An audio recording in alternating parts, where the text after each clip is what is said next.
UDB Virtual Radio, la emisora universitaria, te contamos cómo va nuestra universidad. Comienza el especial Rendición de Cuentas a 2024, Universidad de Boyacá.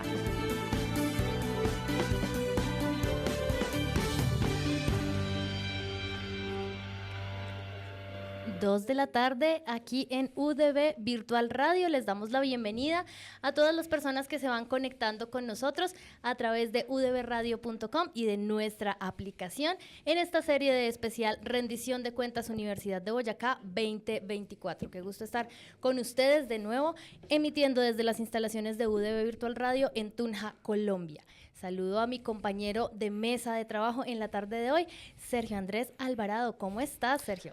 Tami, muy buenas tardes. Agradecido nuevamente estar con ustedes en este nuevo programa de rendición de cuentas. Vamos a ver qué nos trae nuestra dependencia invitada de hoy en la tarde. Calurosa, semicalurosa. Con el clima que hemos tenido los últimos días, sí podemos decir que es semicalurosa un poquitico en esta tarde. Saludo también a mi control master, Liana Morales. Buenas tardes. Buenas tardes para todos. Feliz de estarlos acompañando en esta rendición de cuentas. Y en la tarde de hoy nos acompaña el Instituto de Estudios del Futuro de la Universidad de Boyacá, el IEF, que ya cumplió un año de funciones y qué mejor oportunidad para hacer un balance general de toda su gestión. Así que saludo al doctor Andrés Correal Cuervo, quien nos acompaña. Hoy tenemos el privilegio de tenerlo en esta mesa de trabajo. Doctor, buenas tardes. Zaida, Mike y a todos los aquí presentes, a los que nos están escuchando, un cordial saludo. En este espacio tan importante a nivel institucional. Hemos insistido mucho y hemos querido que este espacio sea un espacio amable, agradable, diferente de dar rendición de cuentas, y pues me place muchísimo poder hoy estar presente como presidente del Instituto de Estudios del Futuro de la Universidad de Boyacá. Sí, señor. Saludo también al equipo de trabajo, ingeniero, a quien saludamos. Está aquí presente en la mesa nuestro director académico, Héctor López. Nos acompaña la coordinadora Carolina Moreno, un investigador del grupo del instituto, Sebastián, y conectado estará nuestro director, el doctor Víctor Avendaño. Sí, señor. Entonces saludo a este equipo que ya está con nosotros aquí. Recuerden que ustedes pueden vernos y oírnos a través de nuestra aplicación. Los invitamos a conectarse a través del video en vivo, a estar súper pendiente de este especial y a comunicarse a través de nuestra línea celular. También les recordamos que estamos llevando esta información en tiempo real a través de las redes sociales de UDB Virtual Radio, así que en X estarán toda la información de todos los datos que nos cuenta el Instituto de Estudios del Futuro. Así que, bueno, doctor, demos inicio hablando un poco y contextualizando, aunque yo sé que todos son muy juiciosos y lo saben, que contextualizando un poco de qué es el Instituto de Estudios del Futuro de la Universidad de Boyacá.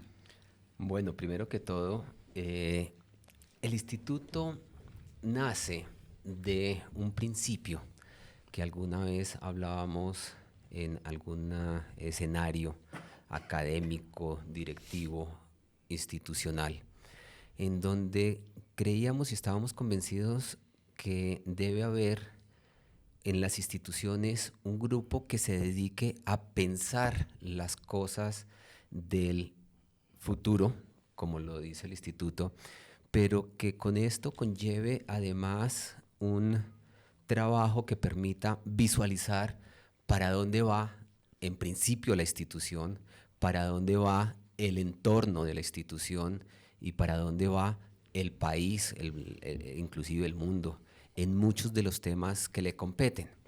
Y nace entonces la idea, en su momento con el profesor Víctor, en donde creímos que una apuesta interesante era crear una división o un espacio dentro de la universidad para poder tener como idea de lo que eran los estudios de futuro o la prospectiva, poder abarcar temas en los que estábamos con él investigando, como inteligencia artificial en su momento, los metaversos que los estábamos estudiando con él. Y nace entonces desde la rectoría una apuesta muy diferente y que fue controversial, y era crear el primer instituto de la universidad. En los 45 años, o las 44 en su momento, era la primera vez que la universidad, como un ente jurídico, tenía un instituto inmerso para desarrollar otro tipo de actividades. Pues lógicamente esto surtió todo el proceso, consejo directivo, consejo de fundadores, tuvo esta aceptación y no aceptación para crear el instituto como tal, y finalmente hubo certeza sobre lo que queríamos con el instituto y por eso se le dio el aval. ¿Qué conlleva tener un instituto? Y es, dentro de la universidad, tener una organización interna con autonomía para poder realizar cierto tipo de actividades. Y ese es el carácter del instituto. Y ya de ahí, pues en su momento con Víctor, director ejecutivo del instituto hoy en día, nos llevó a generar y plantear ya negro sobre blanco todas las inquietudes y todo lo que habíamos pensado de lo que podría ser ese instituto. Y ahí se definieron las primeras líneas de trabajo, los primeros eventos, algunas actividades que ya veníamos pensando y realizando, las incorporamos al instituto, y saber y dentro de todo este esquema estructurar esa visión fuera de la caja, si me lo permiten, fuera de ese contexto que tenía la universidad, para poder realizar proyectos a nivel internacional, proyectos a nivel nacional, con redes, con personas, poder incluir y tener muchos aliados dentro de esos institutos alrededor del mundo de carácter parecido. Esto pues fue una apuesta muy interesante que hasta el día de hoy ha seguido creciendo gracias a todo el equipo que está incorporado y que ha permitido consolidar muchísimas, pero muchísimas de las ideas que traíamos en su momento.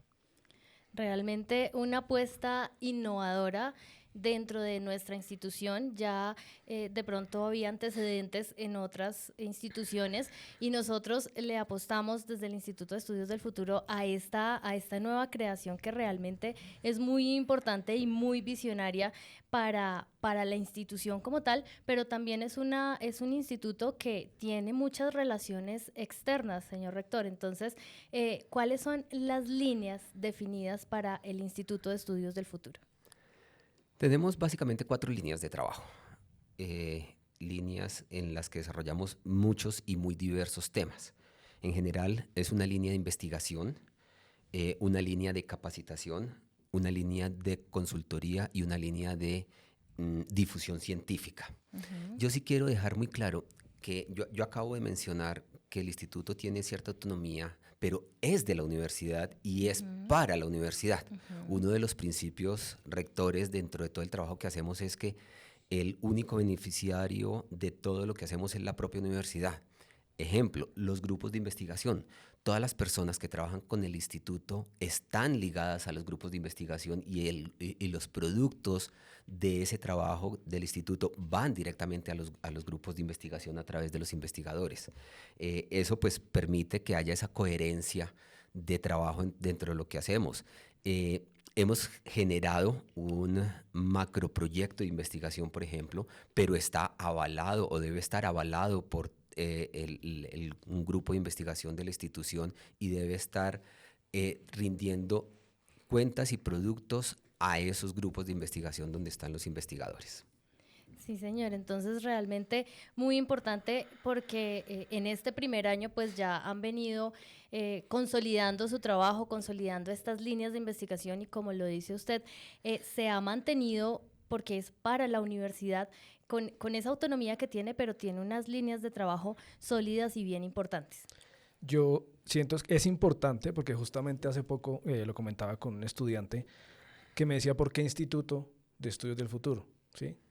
Y es una duda que de pronto tiene mucha gente, porque como una universidad tiene dentro de su campus un instituto. Entonces ya podemos decir que la universidad, o sea, el Instituto de Estudios del Futuro hace parte de la universidad, pero es autónoma e independiente. Sí, es parte de la universidad, exactamente. autónomo en su funcionamiento, en su estructura orgánica, digámoslo así. Igual es dependiente de la universidad 100%, eso no, pero tiene ese nivel o esa pequeña autonomía que le permite ser instituto. En eso, digamos que organizacionalmente tiene unas incidencias que son las que le permite pues actuar y hacer todo el trabajo igual. La parte, por ejemplo, el presupuesto que maneja el instituto es un presupuesto determinado por las altas directivas de la institución y está dentro del presupuesto institucional. Lo que decía, todo lo que reporta es de la institución, pero tiene esa autonomía dentro de esa y, como decía, orgánicamente, de tener un presidente, de tener un director ejecutivo, de tener una coordinadora, de tener sus investigadores, etcétera. Lo importante es que trabaja por y para la universidad también. Totalmente, sí, señor. Ingeniero, ¿y cuál es la proyección de este instituto a futuro?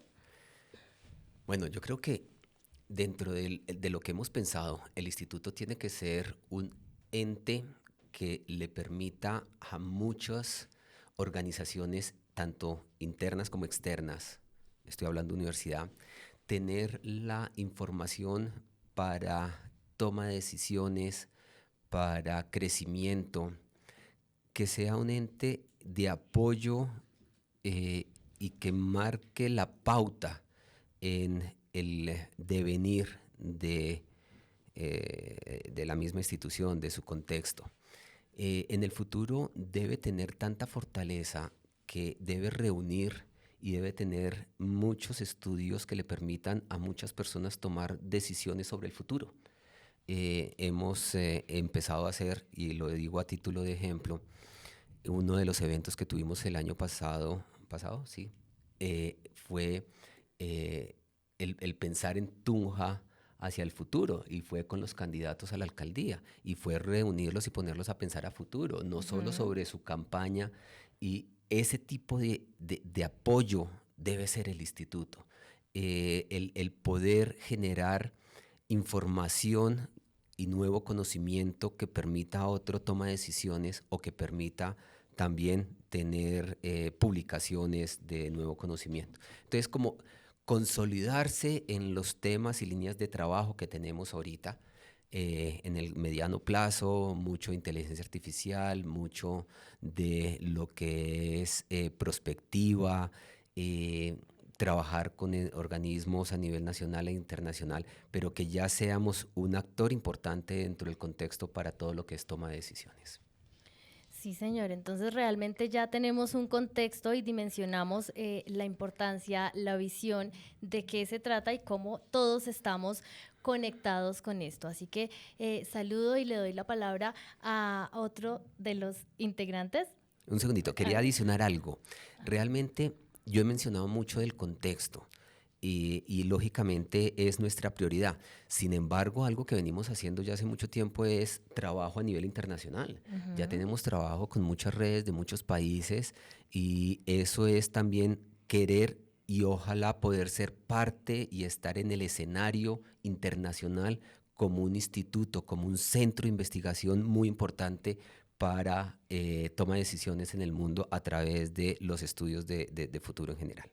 Perfecto, y esto que menciona nuestro presidente, pues nos da paso a tener esa voz internacional también, que está a cargo del director ejecutivo, que es el doctor Víctor Avendaño, a quien saludo a esta hora. Buenas tardes y bienvenido a UDB Virtual Radio.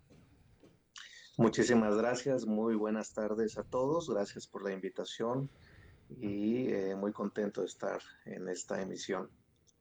Qué gusto tenerlo aquí en nuestros micrófonos, doctor Víctor, para hablar desde esta dirección ejecutiva del Instituto de Estudios del Futuro. ¿Cuál es su visión y su papel dentro de este instituto? Muchas gracias.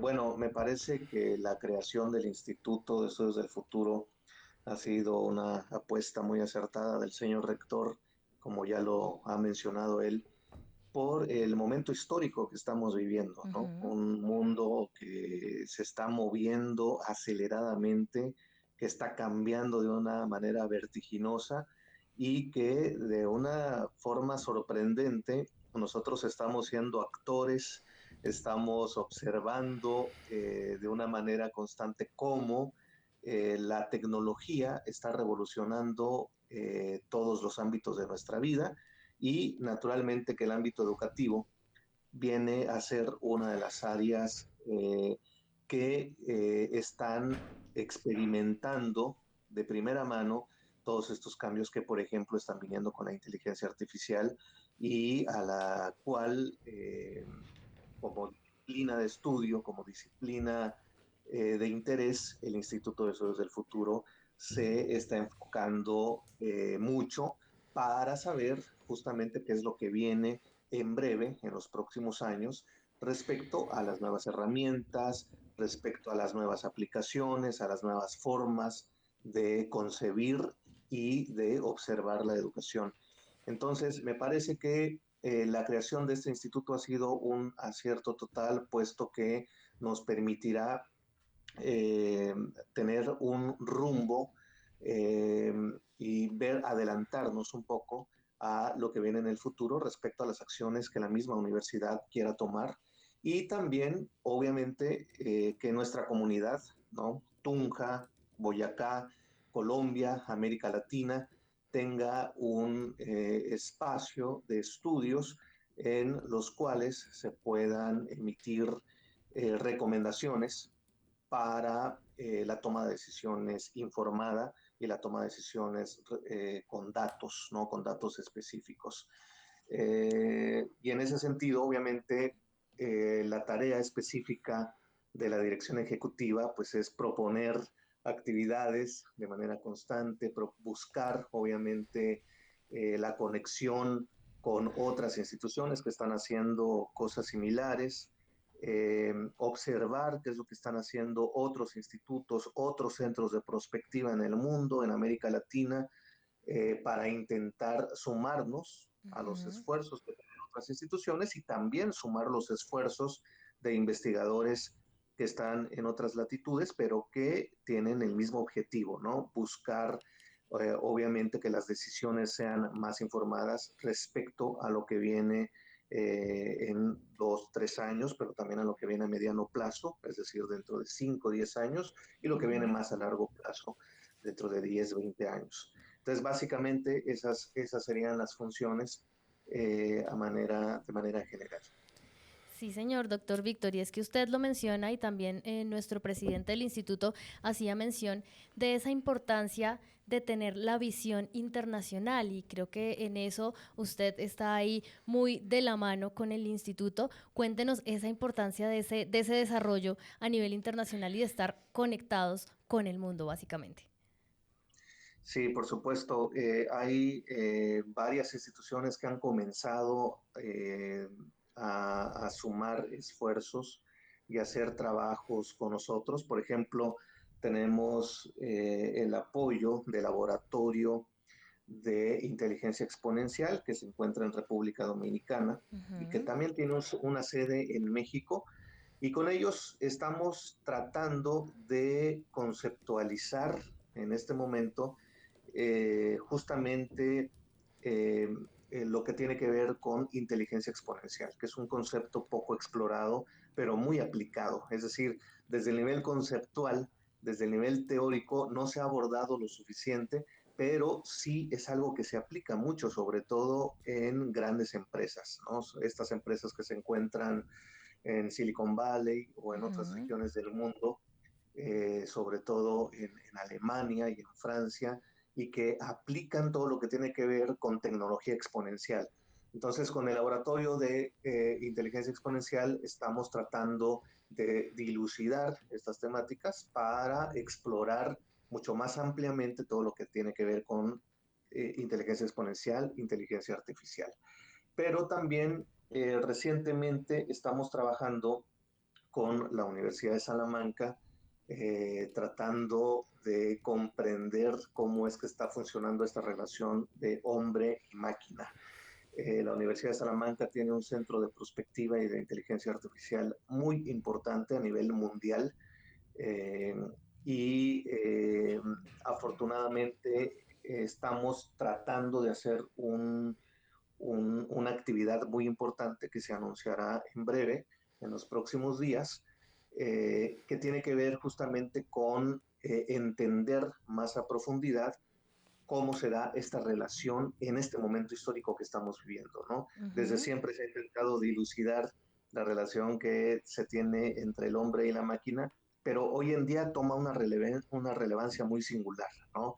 Puesto que los dispositivos electrónicos están más conectados a nosotros hoy más que nunca, ¿no? Hace un par de semanas, por ejemplo, se anunció la nueva versión de ChatGPT, que es una versión de diálogo ya con el habla, ¿no?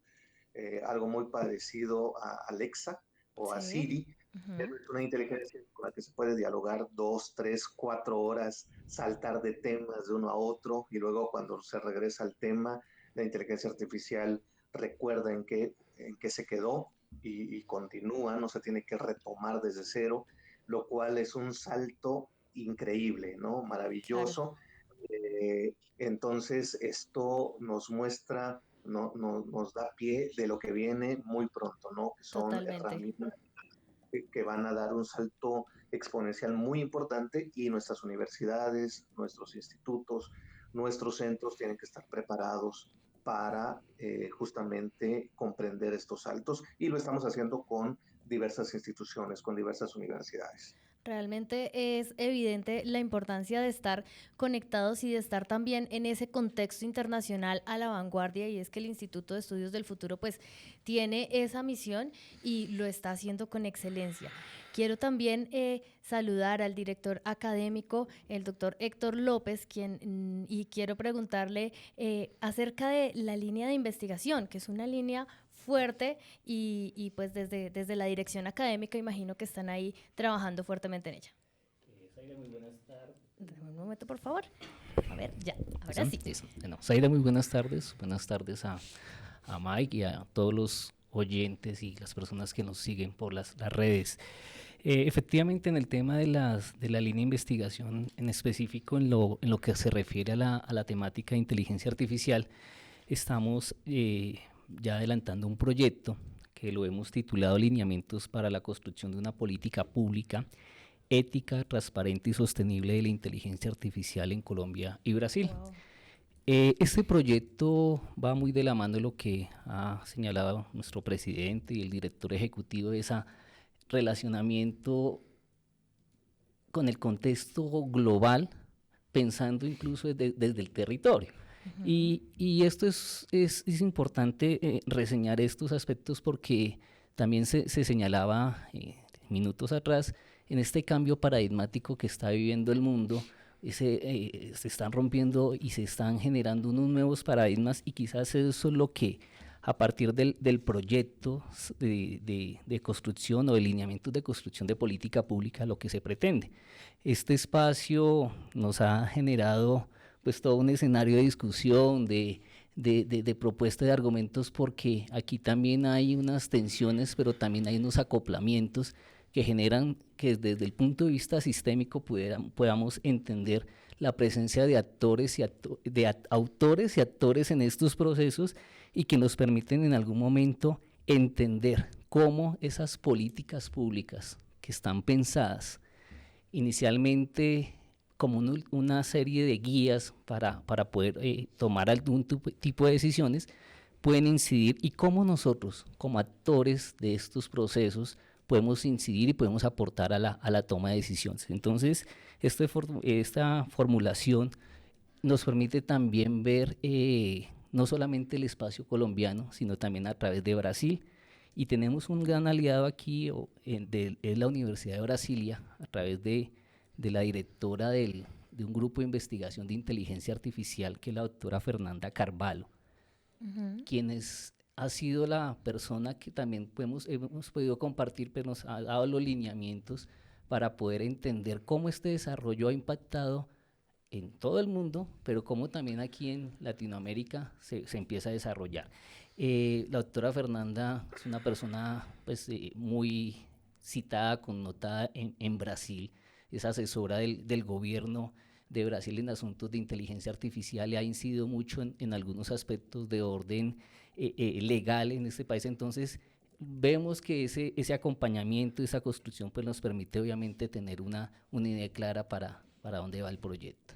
Sí, señor, y es que la doctora Fernanda, recuerdo que nos estuvo acompañando por aquí también en uno de nuestros coloquios. Ingeniera Carolina y coordinadora del instituto, ¿quieres agregar algo al respecto?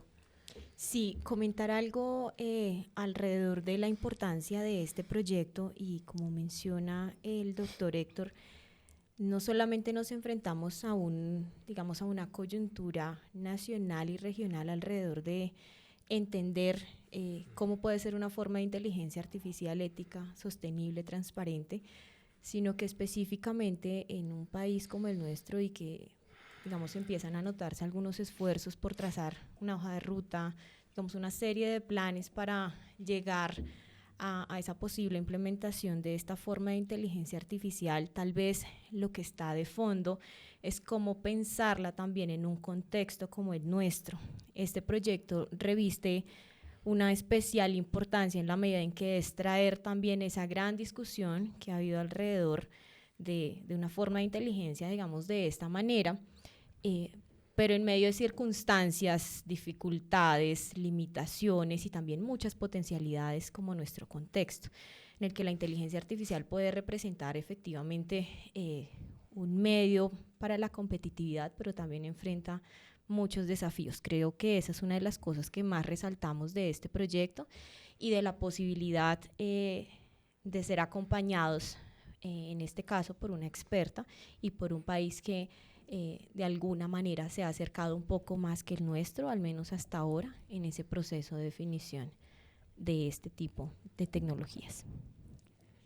Y adicional a esto, como comenta Carolina, el escenario, ya lo mencionaba, actores.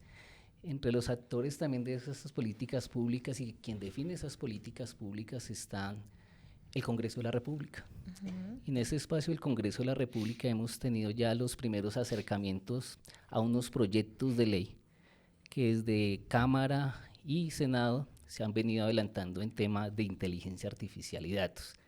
Y estos proyectos de ley nos llaman a nosotros como institutos, como sujetos pensantes y propositivos a ser parte, porque eso van a ser nuestras futuras leyes, una vez obviamente surtan todo el procedimiento constitucional establecido para ello, pero detrás de esto están todas las unidades de trabajo legislativo, las instituciones que aportan, y hemos encontrado en esos acercamientos que nuestros representantes o congresistas, como en algún espacio decían, nosotros sabemos es legislar, pero el tema, lo temático, el entrarnos a profundidad en el estudio, en los componentes éticos, en los componentes de sostenibilidad, pues implica la participación de la academia. Y en ese caso, el instituto vamos por buen camino en tener esos espacios de poder participar.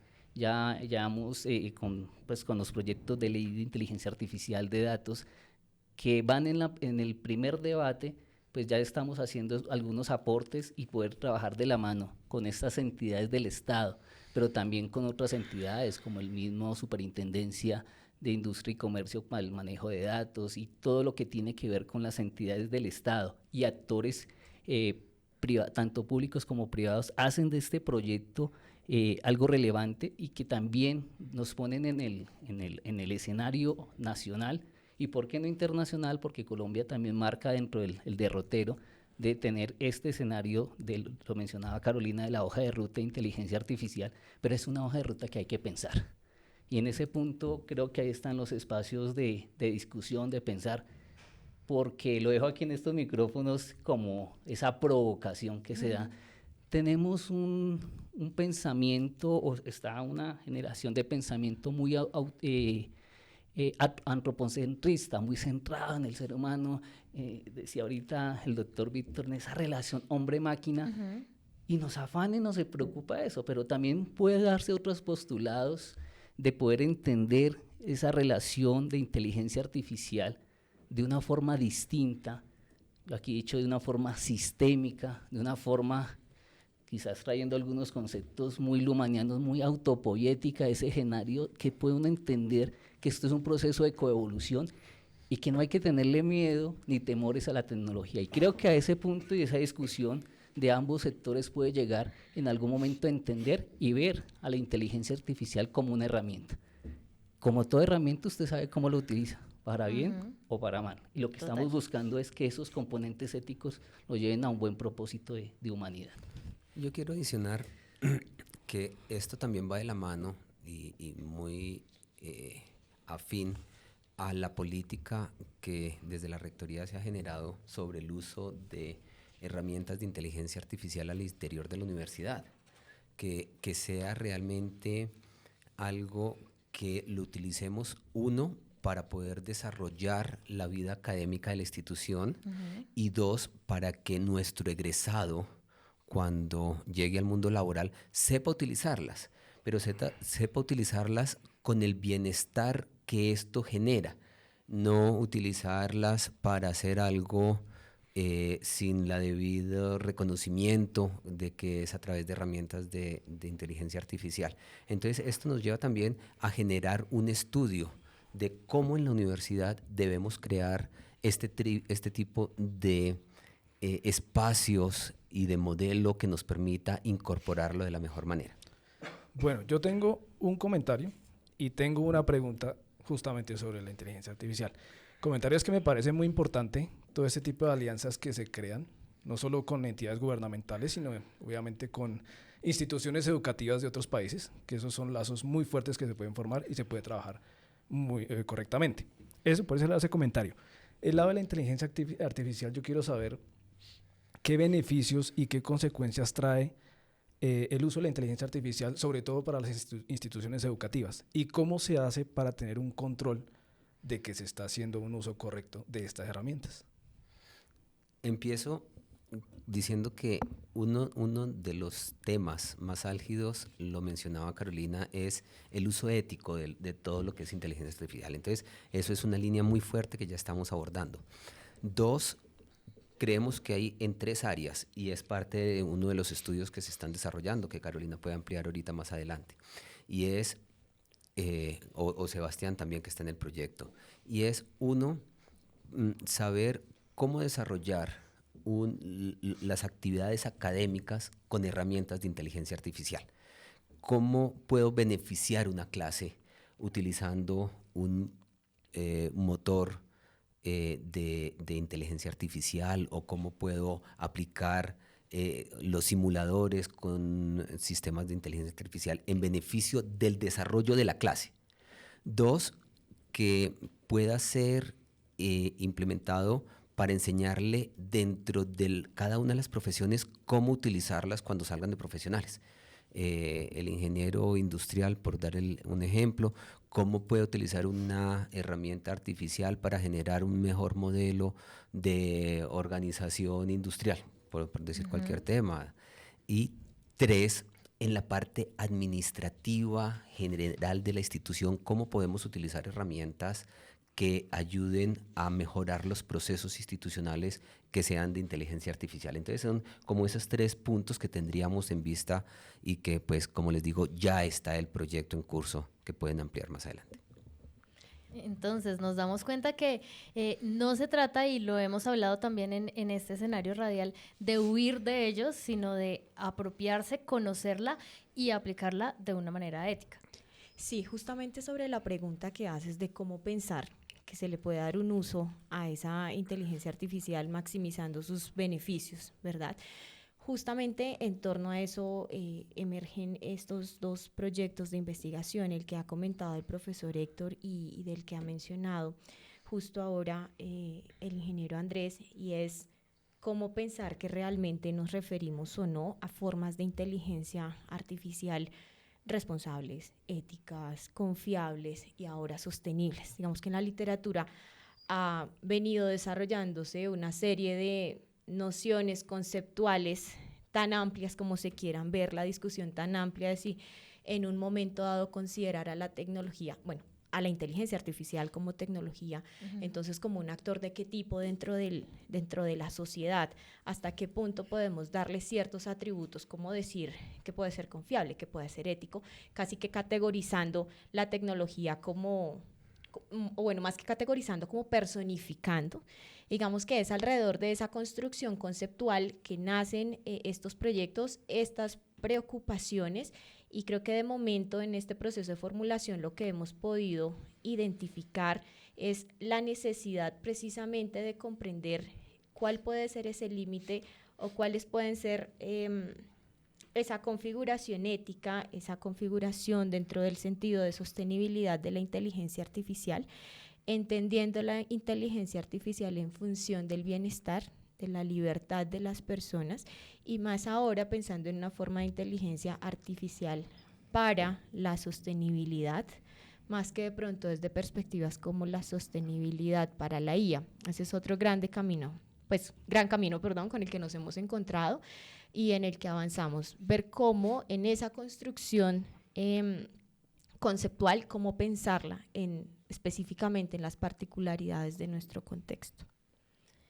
Sí, Mike, para de pronto complementar un poco el tema de los beneficios, partiendo del hecho de que pues, con el ritmo que ha venido desarrollándose la inteligencia artificial los últimos 3, 4 años a partir de pandemia, sin embargo esto no es un tema, digamos, que haya nacido hace 4 o 5 años, la inteligencia artificial casi lleva 50 años pensándose y desarrollándose y entre nosotros pues podemos empezar a hacer esa aproximación de que ya nosotros estamos conviviendo con ella hace al menos unos 15 años.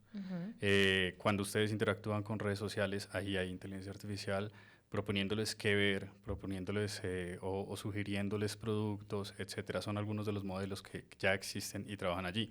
Cuando ustedes utilizan un teclado para predecir el texto en un chat, en un celular, esto ya tiene modelos básicos de inteligencia artificial que se han venido afinando para llegar a lo que es hoy en día. Entonces, recientemente se ha generado ese crecimiento tan rápido que si nos ponemos a pensar en los beneficios, va a haber muchísimos beneficios, o sea, hay un montón de posibilidades que pueden surgir desde la inteligencia artificial.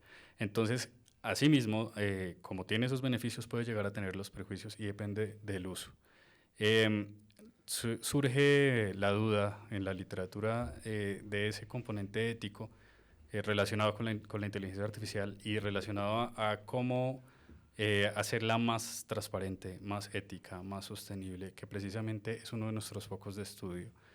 Y uno parte de la idea de que la ética inherentemente tiene que tener un responsable. Una máquina no puede ser responsable de nada porque no puede asumir las consecuencias de las cosas, a diferencia de un ser humano. Entonces, en ese sentido, la ética se encamina directamente al usuario, al científico de datos, al desarrollador de la inteligencia y ve cómo esa responsabilidad de hacer modelos más eficientes, más éticos, con menos sesgos, con mejores usos, etcétera, es lo que realmente queremos explorar. Como decía también el doctor Héctor, a pesar de eso, tenemos una perspectiva ética antropocéntrica y en esta exploración que nosotros estamos haciendo, no solo podemos, sino queremos ver y llegar a encontrar otro tipo de paradigmas, otro tipo de perspectivas que nos permitan abrir la mente a una idea más clara de cómo adoptar la inteligencia artificial en nuestro día a día, en nuestras labores, en nuestros métodos de educación, etcétera. Y de eso pues ya hablamos ahora más adelante un poco con el otro proyecto que estamos también adelantando. Eso es lo más curioso de todo, que hemos vivido con la inteligencia artificial durante muchos años, pero no sé si no nos dimos cuenta o pasó desapercibida. Justamente comentábamos hace poco en un programa que tenemos, la película Matrix, trabaja inteligencia artificial, pero nosotros no sabíamos de ese tema. Y como estamos en constante evolución, pues siento que la inteligencia artificial tomó como mucha más fuerza en estos últimos años, ¿no? Una historia de la universidad, y es que hace 25 años o un poco más, cuando se propuso el programa de Ingeniería de Sistemas de la Universidad de Boyacá, se incluyó una asignatura que era Inteligencia Artificial. Cuando se presentó, en esa época se presentaba al ICFES, cuando se presentó, dijeron, oigan, ustedes están locos, ¿cómo así que una materia de inteligencia artificial? Eso no existe, eso es una locura, eso no va a pasar nada. Pues se defendió, inclusive me acuerdo que era con un profesor de la Universidad Nacional, que era el gurú en su época de la inteligencia artificial, se defendió el proyecto y se aceptó. y desde hace 25 años el programa de Ingeniería de Sistemas tiene una materia que se llama Inteligencia Artificial.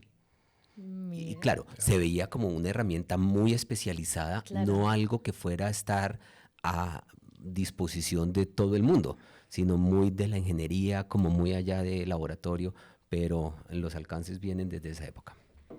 2 de la tarde, 40 minutos y ya llegamos a los primeros 40 minutos de esta rendición de cuentas y vamos con una pequeña pausa. Ey, oye, oye, oye. Sí, tú. Sí. ¿Qué opinas de la universidad en un futuro? Uy, no me ha preguntado eso. Mejor primero preguntémosle a los estudiantes qué opinan al respecto. ¿Me acompaña? Pues la verdad, yo la veo con un posicionamiento a nivel de universidades en lo que es el sector de acá, digamos que en nuestra región y a nivel nacional, aumentando obviamente los reconocimientos y las conexiones, porque se ha visto últimamente que, digamos que han hecho varias alianzas con universidades muy importantes a nivel de Bogotá, entonces eso creo que nos va a proyectar a futuro muy, de una forma muy reconocida. Bueno, pues yo veo a la universidad en un futuro, ya que todas las universidades están ampliando sus métodos de estudio. Yo veo a la universidad un poco más tecnológica, ya con tableros, implementación de tableros digitales. En cuestiones de deporte, me encantaría muchísimo una piscina en la universidad, ya que conozco muchos estudiantes que dicen que les gustaría practicar la natación, y pues la universidad apoya mucho el deporte. Bueno, pues la veo cumpliendo metas, sacando profesionales con calidad, siendo la mejor del departamento como lo ha venido siendo y pues dándole alegría a los boyacenses. Bueno, yo me la imagino más actualizada en temas de investigación, me la imagino también con otra sede, de pronto con más personas de intercambio, también haciendo muchas asociaciones con otras universidades por lo mismo del intercambio. Bueno, yo creo que en los próximos años se puede seguir expandiendo tanto como en instalaciones como en estudiantes. Y ya lo estamos viendo ahora mismo, por ejemplo, con la construcción de la Politeca y de auditorios como el del edificio 10. Yo veo la universidad en unos años mucho más inversa en investigación, con nueva infraestructura y también con nuevos recursos o bibliotecas digitales. Luego de escuchar estas respuestas, pienso que la Universidad de Boyacá se visualiza en el futuro como una de las mejores del departamento, formando profesionales críticos y responsables socialmente. Recuerda, por un mejor mañana, lo pensamos hoy para ser los mejores. Sí, señores, por un mejor mañana lo pensamos hoy, 2 y 43 minutos de la tarde, y continuamos con esta rendición de cuentas hoy con el Instituto de Estudios del Futuro, y quiero que pasemos a un segundo proyecto muy importante que tienen bajo esta línea de trabajo de investigación, y para eso pues le doy la palabra al investigador Sebastián Celi para que nos cuente esta segunda línea. Gracias a mí. Bueno, como les empecé a mencionar como abrebocas anteriormente, precisamente el uso de la inteligencia artificial en la educación superior es un foco de interés para nosotros fundamental. Como mencionaba nuestro presidente del instituto inicialmente, hay que traer estas perspectivas y ver de cara a la educación cómo las podemos implementar y cómo impacta la educación. Entonces, este segundo proyecto bajo este marco, nosotros estamos enfocándolo a su implementación en los procesos académicos, administrativos y de investigación basados en lo que se conoce como inteligencia artificial generativa, principalmente. Para de pronto hacer una breve acotación, la inteligencia artificial generativa se refiere a todos estos modelos o multimodelos capaces de generar, llámese texto, llámese audio, llámese video, llámese imágenes, y que se involucran en algunos de los procesos que cotidianamente llevamos a cabo en nuestros trabajos, en nuestro estudio o inclusive de índole personal. Ya hay algunas iniciativas en el mundo al respecto que han desarrollado sus propias herramientas con inteligencia artificial generativa. Uno de los ejemplos es el MIT. Ellos ya tienen una caja de herramientas, llaman ellos, un toolkit con 3 tipos de herramientas elaboradas precisamente por ellos y personalizadas para ellos, que tienen a disposición de los estudiantes. Entonces, ese es solo uno de los ejemplos que ya venimos encontrando y queremos ver cómo hacer esa aproximación de la inteligencia artificial generativa a nuestros procesos universitarios. En este proyecto contamos con participación de investigadores expertos. Tenemos un investigador en Estados Unidos, un investigador en en España, ellos nos brindan una perspectiva organizacional y una perspectiva de implementación de Gen AI, como se le conoce, en empresas, en los procesos de las empresas. Entonces, bajo estas perspectivas queremos también hacer esa aproximación a la educación superior y poder llegar a que nuestros estudiantes, docentes, administrativos, investigadores apropien la inteligencia artificial dentro de sus procesos de la manera adecuada y obviamente, como ya veníamos hablando con el primer proyecto, de una forma ética, transparente y sostenible. La IA generativa es como un potenciador, ¿no? Es un potenciador de generación de contenido. Puede llegar a ser herramientas. Un potenciador, digamos que tiene bastantes usos. Cuando hablamos con ChatGPT es una inteligencia artificial generativa. Cuando de pronto utilizan algún generador de imágenes, también lo es. Hoy en día, como comentaba el doctor Víctor al principio, ChatGPT 4o, que es la última versión, esa O viene de OVNI. OVNI se refiere a todo. Y es porque ellos le apuntan a un modelo de inteligencia artificial multimodal. Cuando es multimodal es porque es capaz de generar texto, imágenes, absolutamente todo, y a eso le apuntan con este tipo de modelos. Entonces, eso es generativo. ¿Qué usos puede llegar a tener? Puede llegar a tener usos dentro de la academia como un tutor para los estudiantes. Puede llegar a implementarse como un chatbot. A veces, no sé si de pronto ya alguno ha interactuado con algún chatbot de una empresa. Ellos están entrenados específicamente para responder a las preguntas relacionadas con la empresa y orientar a los usuarios. Entonces, están generando texto, pero su, digamos, valor añadido no solo generar texto, sino que orientan a las personas con un lenguaje natural, etcétera. Ya inclusive hay iniciativas, veíamos la otra vez una iniciativa en la Universidad Simón Bolívar, si no estoy mal, de un generador de texto, un chatbot, que funge como una aproximación de psicólogo, como un paso anterior a un psicólogo real. Okay. Ellos lo entrenaron con, digamos que en palabras coloquiales, con la jerga de la zona costera de Colombia, de manera que sea más cercano al usuario. Lo adaptan a la región. Ajá, utiliza pues muchas expresiones de la costa para hacerlo más cercano a los usuarios, que no sientan que están hablando con una máquina, sino que de alguna forma les da una orientación. Y obviamente esto no desplaza al psicólogo de su labor, es apenas un acercamiento para hacer una valoración previa que logre encaminar a esa persona a un tratamiento por un profesional. Entonces, esto no es un desplazamiento, es una ruta que ayuda a acercar más a la gente, y más en un país como el nuestro, que, valga la aclaración, nosotros no le damos suficiente importancia a la salud mental. Entonces, esto es una manera de acercar a la gente a la salud mental también. Entonces, es por ahí cómo van esos beneficios, por ahí cómo va ese tipo de usos y cómo queremos incorporarlo dentro de nuestra vida universitaria. Sí, realmente nos damos cuenta de la importancia de estas líneas y de cómo desde el instituto se va trabajando también en estos procesos y estamos a la vanguardia. Y quiero preguntarle al doctor Víctor acerca también de esas líneas de los proyectos que se están trabajando con facultades, doctor. Sí, muchas gracias. En efecto, tenemos varios proyectos que han surgido eh, pues de observar la necesidad, ¿no?, que se tiene en las instituciones respecto a innovar, porque si bien es cierto que la inteligencia artificial es el tema más innovador y más rupturista en este momento, hay muchas otras tecnologías que deben abordar desde el instituto, ¿no?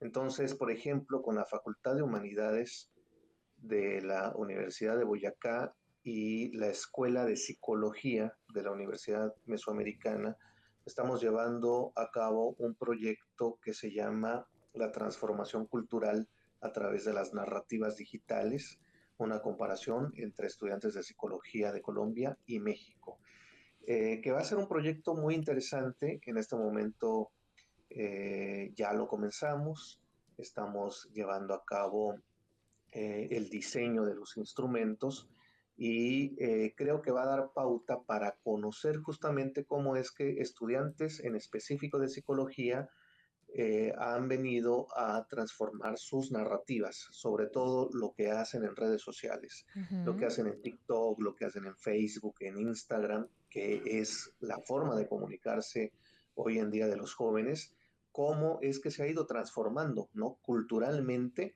toda esta forma de comunicación, y cómo es que todas estas narrativas, la forma de comunicarse, la forma de transmitir saberes, la forma de transmitir conocimientos, se va dando de otras formas, con otros saberes, de otras maneras.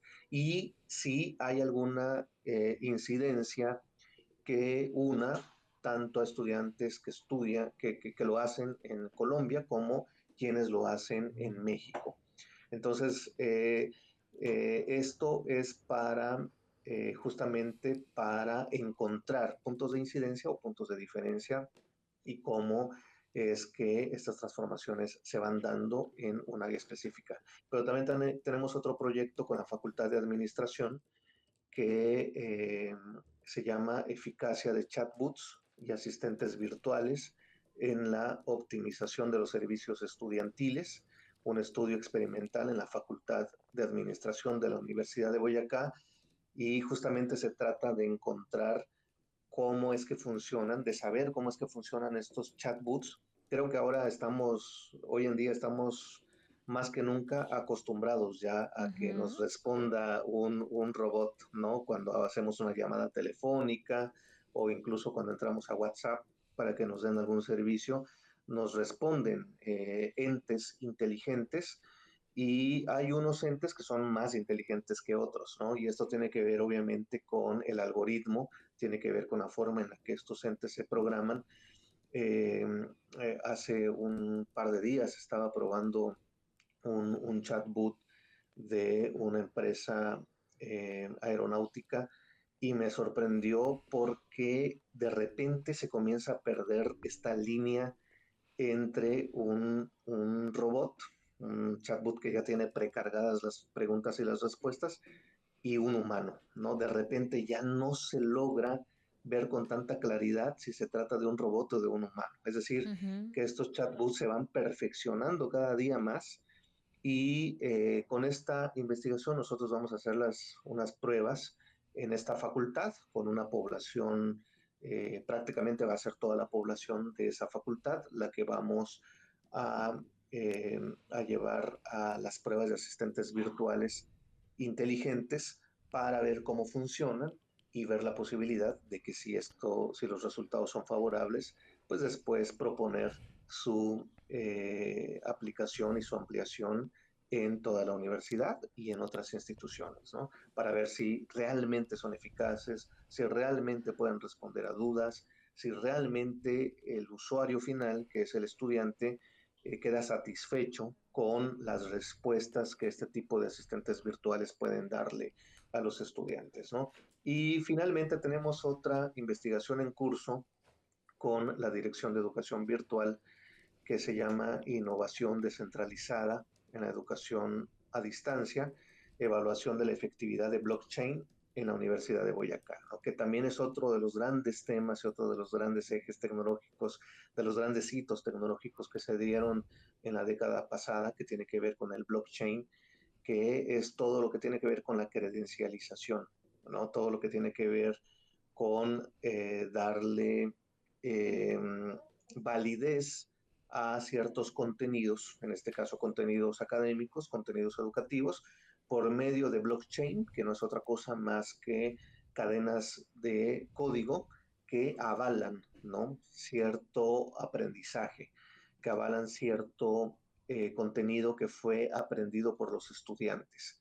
Y todo esto tiene que ver con lo que están haciendo algunas universidades de vanguardia en el mundo, para avalar lo que aprenden los estudiantes, ¿no? Para avalar habilidades, aprendizajes que se van aprendiendo por medio de módulos, por medio de clases muy específicas, y que se emiten por medio de certificados de blockchain, para que los currículums de los estudiantes vayan sumando cada día más.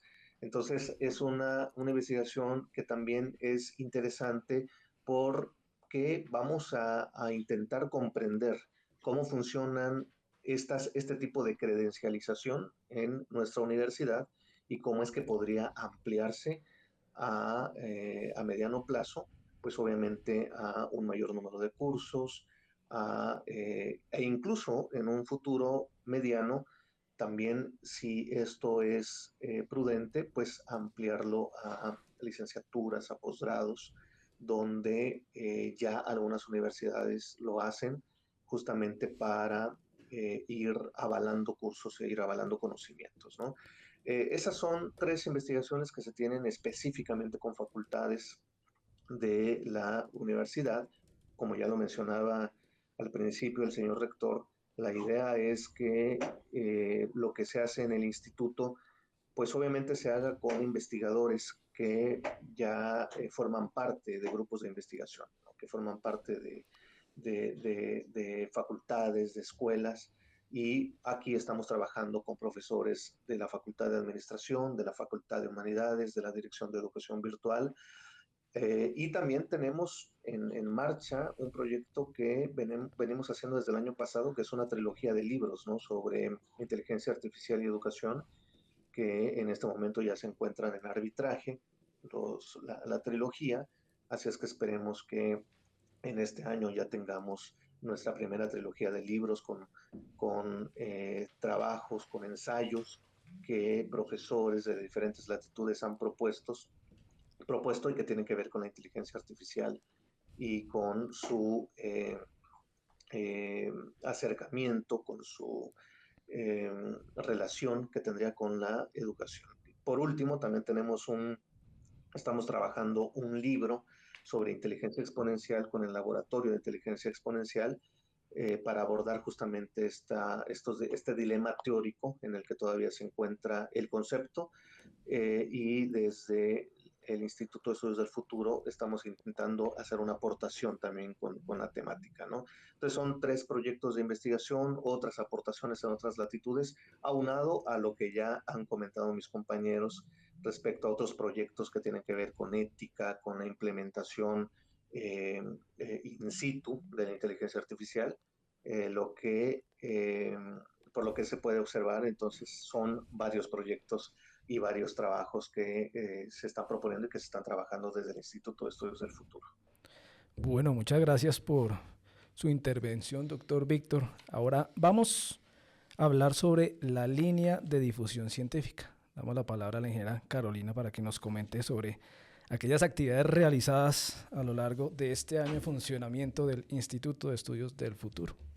Bueno, así es, Mike. Esta segunda línea de trabajo, y que tal vez es la que de momento más hemos podido explorar, es la difusión científica.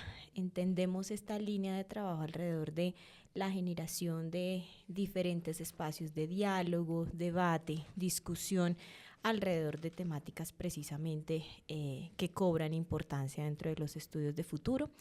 Creo que de momento en este año de actividades el instituto pues ha tomado como bandera la temática de la inteligencia artificial, como desde un principio han venido haciendo notar el ingeniero Andrés, el doctor Víctor, y precisamente hemos desarrollado una serie de actividades, tal vez las que hemos podido visualizar dentro de la comunidad han sido los coloquios, por ejemplo, que hemos venido desarrollando desde el año pasado, precisamente también con los que inició actividades el instituto. Realizamos un coloquio alrededor de ciudades del futuro, en este caso con la participación de los candidatos a la alcaldía de Tunja, exponiendo sus perspectivas acerca de Tunja en los próximos años, una visión hacia el año 2030. También hemos generado espacios de discusión alrededor de la democracia y la participación ciudadana de cara a la inteligencia artificial, y recientemente, este año, en colaboración con la Facultad de Arquitectura, Diseño y Urbanismo, un coloquio dedicado a pensar en esos futuros de la creatividad con la inteligencia artificial. Estos espacios han sido muy interesantes y creería que también muy enriquecedores, en la medida en que no solamente han sido espacios en sí mismos de discusión académica, sino que han sido espacios en los que hemos podido sumar actores. Como decía el profe Héctor, digamos que aquí está la clave también de esa discusión, no solamente lo que pensamos nosotros desde academia, sino también desde esas otras aristas de la sociedad, cómo se entienden, cómo se generan inquietudes alrededor de este tipo de temáticas. Entonces, fue muy enriquecedor en el caso del coloquio de ciudades del futuro, ver cómo finalmente los futuros dirigentes, en este caso de la ciudad, piensan o no acerca de temáticas como la economía, la sostenibilidad, la inclusión, el trabajo, en una coyuntura completamente diferente y, digamos, podríamos decir que en gran medida mediada por la tecnología.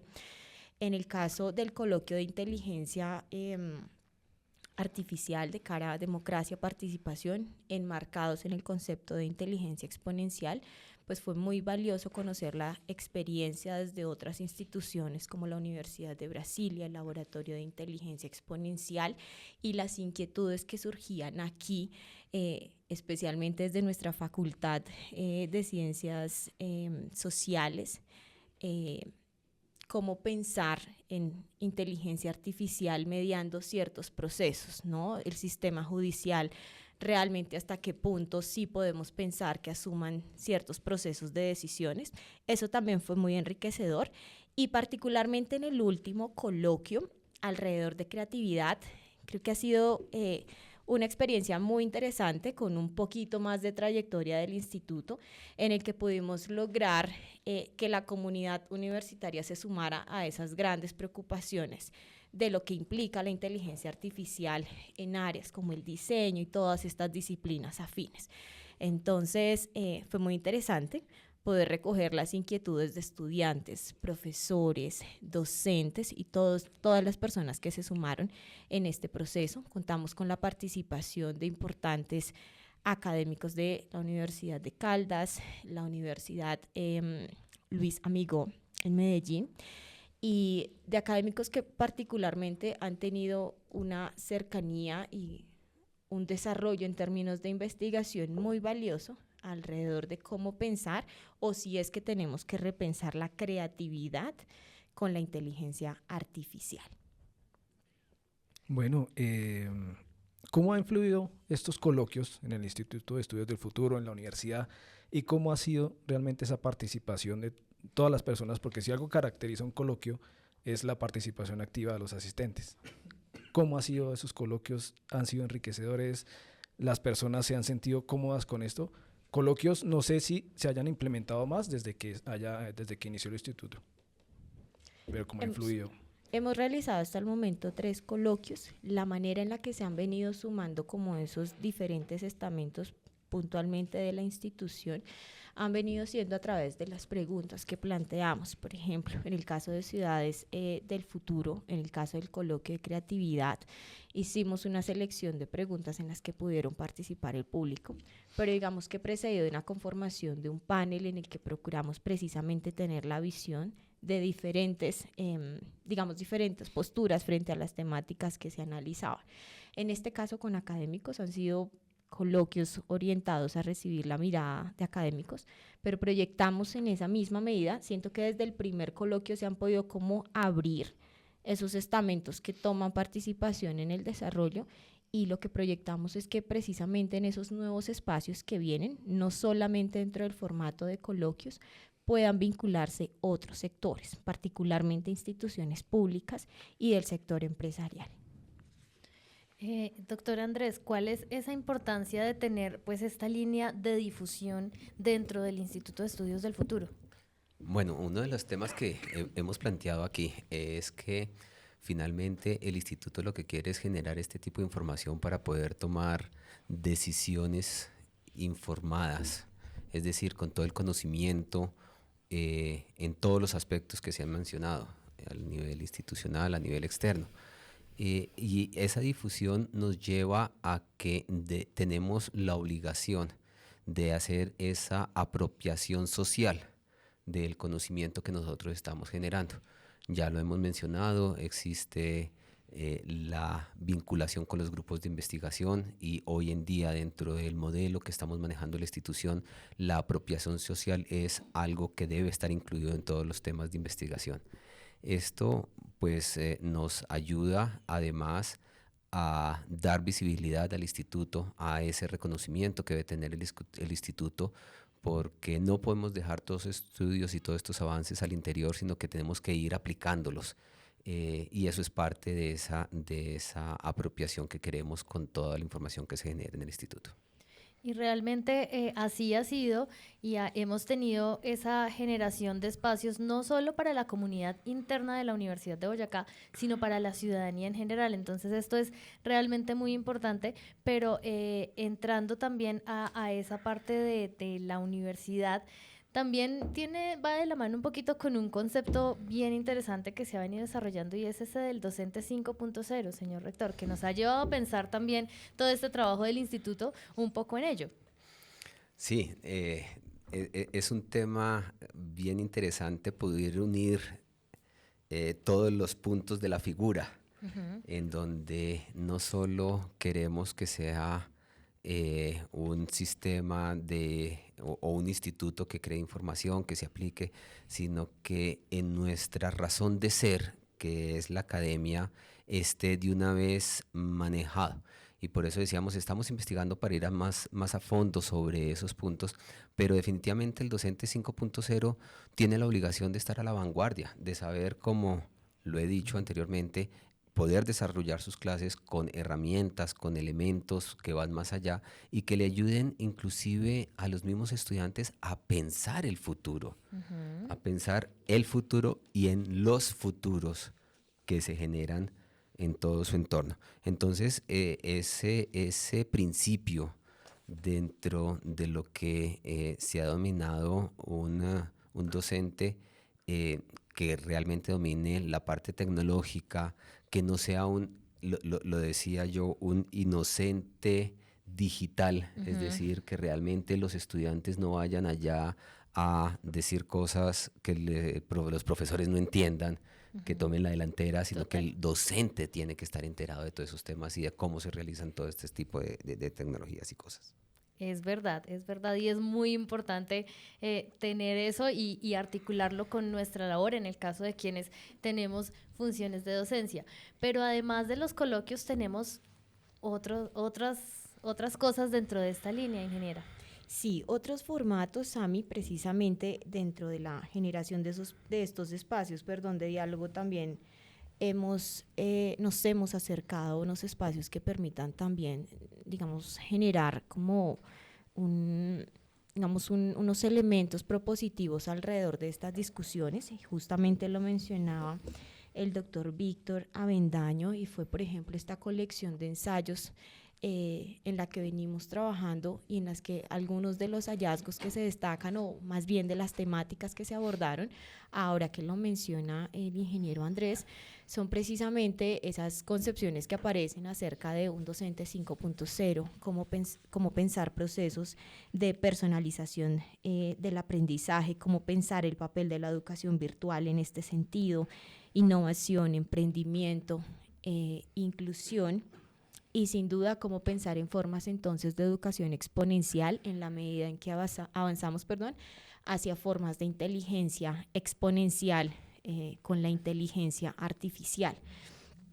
Igualmente apuntamos a que se generen otros espacios. Ya con este año de trayectoria podemos ver también esta necesidad y esta intención del instituto de ser también un canal que permita llevar información no solo dentro de los formatos tal vez de capacitación, sino entendida específicamente como difusión científica. Entonces esperamos que en este segundo año que ya comienza podamos ser de alguna manera articuladores de procesos de capacitación al interior de la institución en el conocimiento de inteligencia artificial y de otras temáticas emergentes, y que sea esa la base que nos permita también llegar al medio externo brindando información, brindando asesoría y capacitación.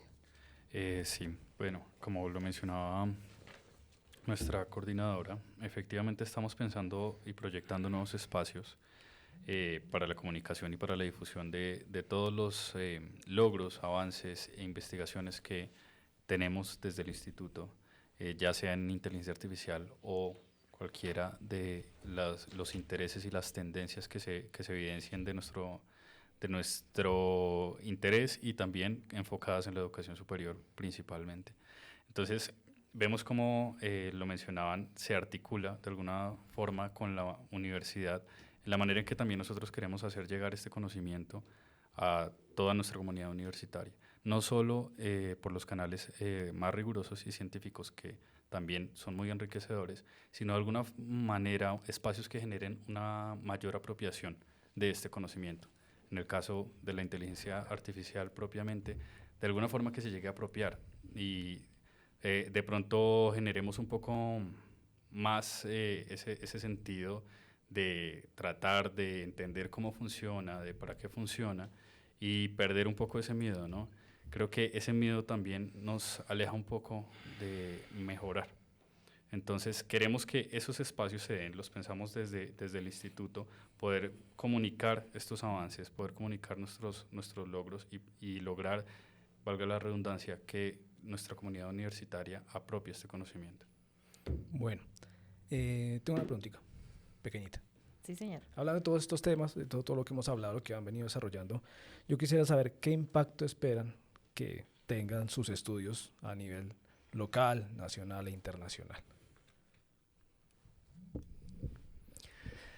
Bueno, yo en este caso, digamos que el punto de estos estudios, de lo que se ha mencionado durante esta emisión, lo que busca es analizar esos contextos, estos contextos que hemos visto de la inteligencia artificial, pero yo creo que también que debe quedar un poco para claridad de los oyentes, que no solamente es inteligencia artificial, este es un contexto, y perdónenme el juego de palabras, este es un contexto de la inteligencia artificial que se utiliza como pretexto para poder entender las nuevas tecnologías.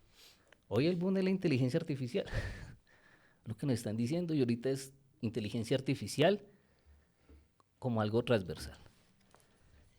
Pero el pretexto es que a futuro, o a futuros, o los futuros, se pueda empezar a pensar en esas nuevas tecnologías. Mire que estamos viendo, usted decía hace un par de minutos, Mike, que las películas que ya hemos viendo, que inteligencia artificial, pero a veces uno mira esas películas muy apocalípticas, Sí. en esa lucha, en ese desplazamiento, y con el respeto de obviamente quien, digamos, considere o tenga otro argumento distinto, yo diría, no, ese no es el camino, es poderlo entender y comprenderlo. Pero en ese punto, entonces, ¿a qué quiere llegar? Es reflexionar sobre esta inteligencia con un pretexto de conocer las nuevas tecnologías. Y yo veo que, algo lo decía, y aquí ya estoy parafraseando de otras personas, hoy hablamos de inteligencia artificial, después hablamos de la parte cuántica. Total. Y otras tecnologías que van a llegar. Eso que nos va a permitir crear un nuevo ser. Y yo creería que es un ser distinto al que tenemos hoy. Hoy tenemos un humano centrado, valga otra vez la redundancia, en lo humano. Ajá. Pero si yo pienso un humano pensado en un mundo distinto, sistémico, que revuelve y se me viene de lo sistémico, pero un mundo totalmente y de la comprensión del mundo, a eso vamos. Y eso apunta en la educación, eso apunta en la vida. Entonces, cierro ahí ese pedacito. Un contexto de inteligencia artificial con el pretexto de poder entender las nuevas tecnologías que se le aproximan y que van a ser parte de nuestro diario vivir.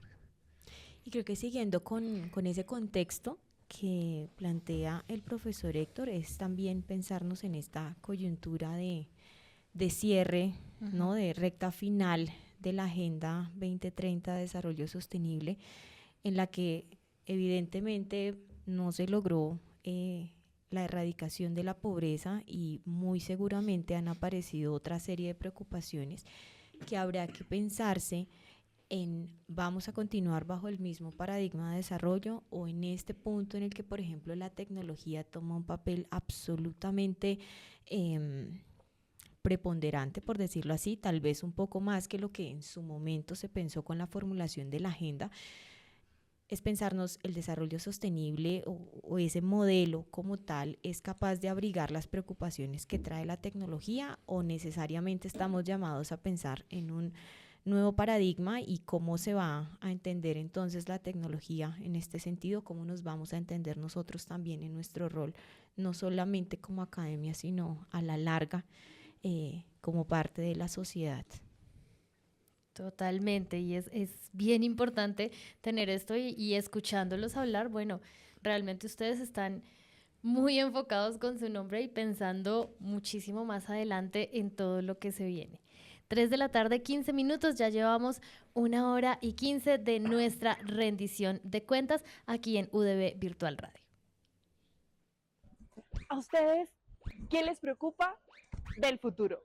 Hoy en la Universidad de Boyacá le preguntaremos a estudiantes, docentes y administrativos qué les preocupa del futuro. Acompáñenme. Yo diría que las inteligencias artificiales y su creciente avance, ya que mi carrera siendo diseño gráfico tiene bastante repercusión en esto, y pues me preocupa bastante cómo puede llegar a ser usada en un futuro por las personas.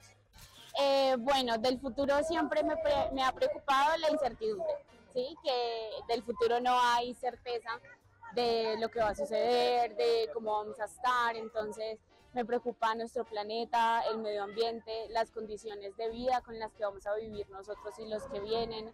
Del futuro, la verdad, me preocupa mucho el calentamiento global. Nosotros como seres humanos no estamos actuando bien con nuestro ecosistema, con nuestra tierra, con nuestro espacio, con nuestro ambiente.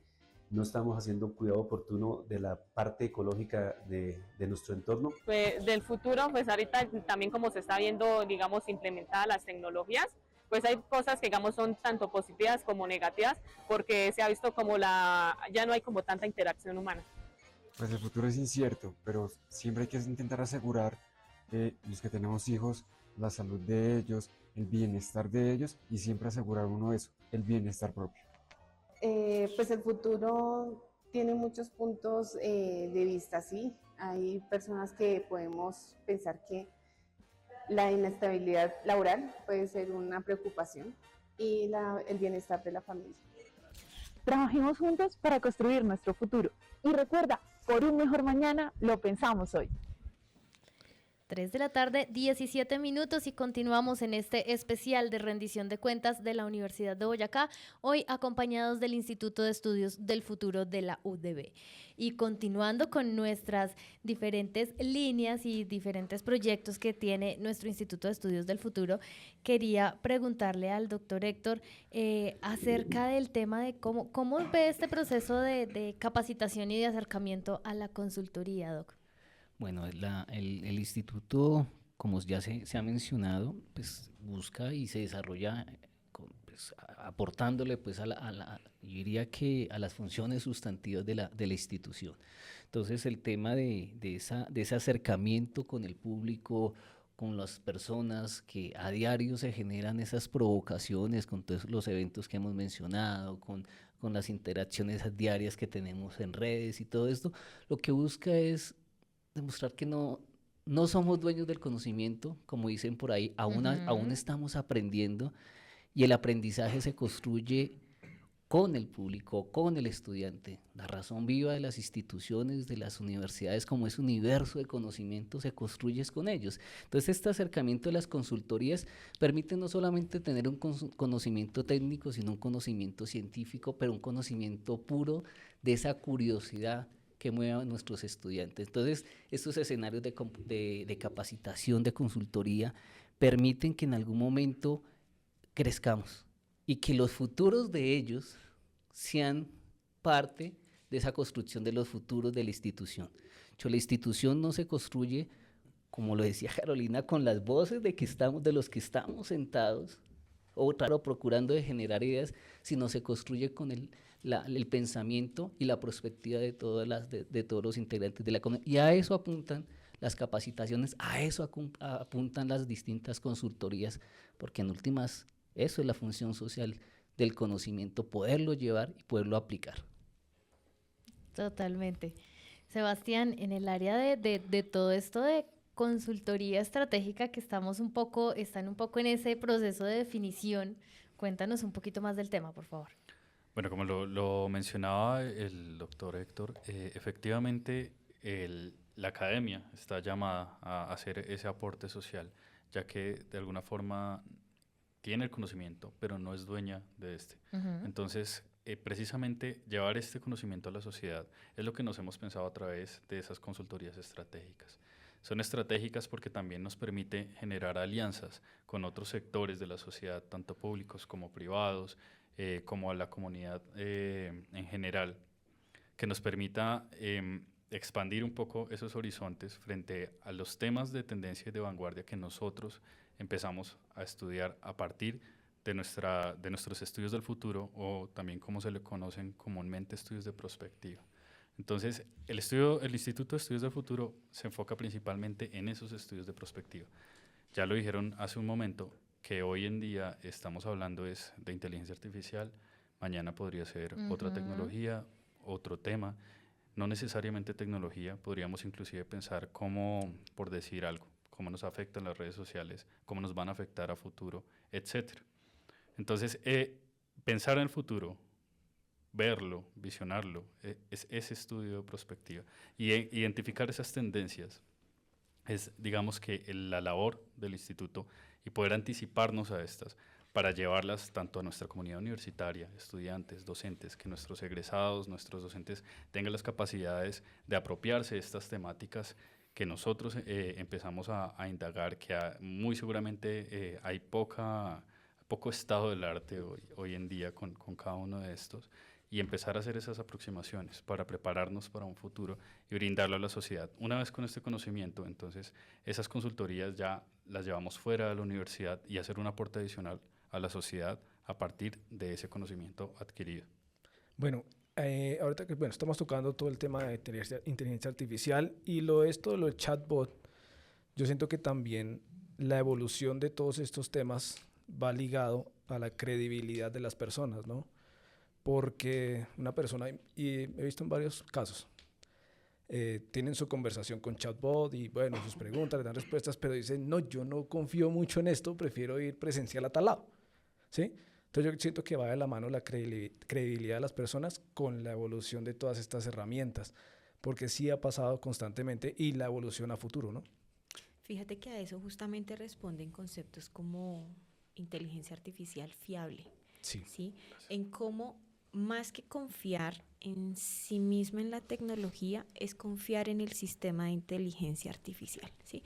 Y eso es lo que se propone de momento, esa construcción como conceptual, es cómo pensar que tiene que llevarse a cabo el desarrollo, el diseño del sistema de inteligencia artificial, su despliegue, cómo debe ocurrir a través del ciclo de vida del producto de inteligencia artificial para poder lograr que haya fiabilidad sobre el sistema.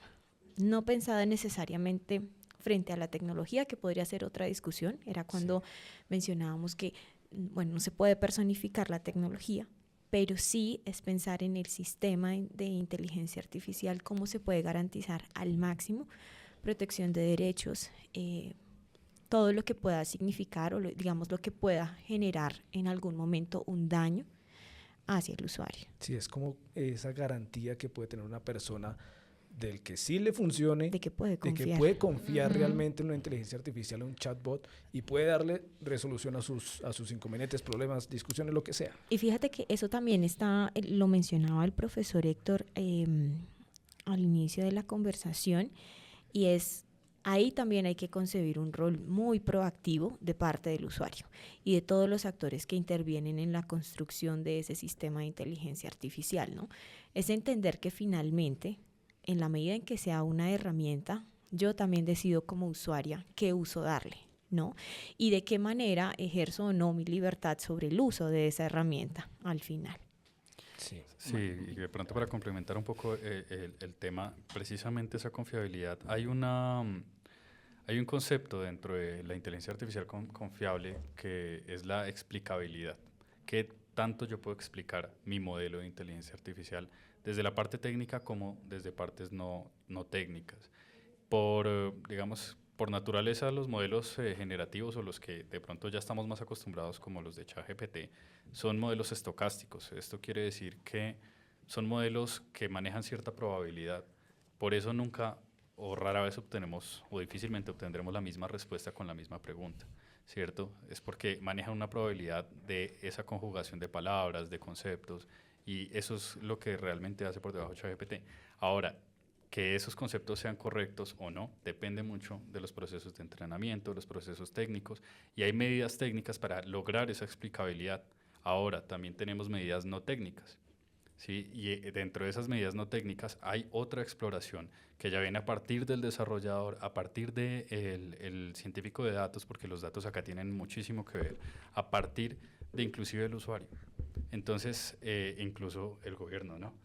Que es a donde también vemos que hay un gran espectro de mejora y donde también apuntamos con por lo menos el primero de nuestros proyectos en cuanto a ética, transparencia y sostenibilidad.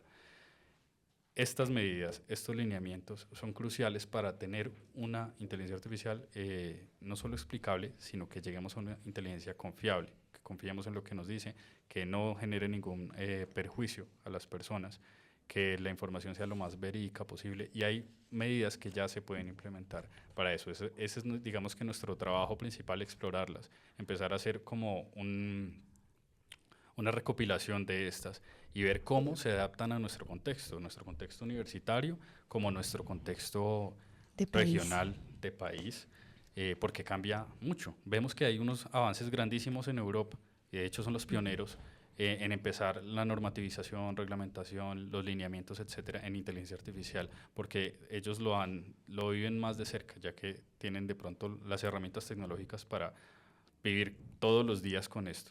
Sí. Pero nosotros vamos un poco más atrás, primero porque no la vivimos, no vivimos todos los días con esto, primero, y segundo, porque nuestros contextos son distintos, no solo en la accesibilidad a la tecnología que tenemos, porque ahí hay otro tema de democratización de la inteligencia artificial, sino también en nuestros contextos económicos, sociales, ambientales, etcétera. Aunque parecieran como líneas muy aparte, todo esto tiene que ver, y todo esto tenemos que llegar a analizarlo para llegar a un componente ético, transparente y sostenible. Una pequeña, este tema genera provocaciones y apasionamientos, sí. Pero va a ser espero muy breve ahí, y es el tema de la confianza acá es fundamental. ¿Y fundamental en qué sentido? Porque es que estamos hablando de que en algún momento la confianza, o más bien el ser humano vive con desconfianza. Eso es más desconfianza que confianza. Y lo voy a llevar a un campo muy cercano a mi formación de base, y es, usted celebra un contrato. Y usted celebra un contrato y hagámoslo por escrito, Zaida. ¿Y por qué lo vamos a hacer por escrito? No, que quiere todo por escrito. Que es un escenario de desconfianza, porque de pronto ella, si lo vamos a llevar en el tema pecuniario, me puede de pronto hurtar el dinero. Sí. Entonces, démoslo por escrito, que lo que escrito está. Entonces viene el punto de desconfianza. ¿Y por qué se genera la desconfianza? Porque no conocemos, porque desconocemos la figura. Y en este momento estamos a un escenario que nos dice inteligencia artificial, miedo, lo conocemos. Y vea que el Instituto de Estudios del Futuro y todo el espacio académico que se dedica es a generar espacios de confianza, y como lo diría por ahí un autor, la confianza es una anticipación del futuro. Y con la confianza en algún momento, si usted le da confianza al proceso, también viene un escenario de reducción de complejidad. Entendamos esos sistemas, entendamos estas inteligencias artificiales, estos nuevos modelos, y empecemos a generar confianza. Lo que se está generando es escenarios de reducción de complejidad, pero un escenario también de poder entender. Por eso en algún momento, Carolina, Sebastián y oyentes, el tema de la regulación de la inteligencia artificial al día de hoy creería que está por verse. Es un debate que se debe dar, porque yo que voy a regular algo que no conozco. Total. Sí. Es que regule. No, espere, vamos despacio, vamos con un lineamiento, vamos con unas políticas públicas, miremos, por eso esa participación en los proyectos de ley, ojalá sean escuchadas las voces de la academia para que empecemos a mirar hacia dónde vamos y a conocer un poquito más estos escenarios y estos retos que nos imponen como humanidad. Sí, es importante empaparse de todo, porque obviamente si no se realizan estos tipos de estudios, ¿cómo vamos a saber si funciona, si no realmente funciona, correcto, si confiamos o no? Exacto. Mira que el profesor Héctor plantea precisamente eso, o sea, cómo entender entonces que puede haber una forma de inteligencia artificial fiable, ¿no? Y entonces escuchamos, y muchos lo decimos, a veces de pronto dentro del desconocimiento del alcance que pueda tener el calificativo del atributo, entonces de pronto nos referimos a inteligencia artificial, responsable.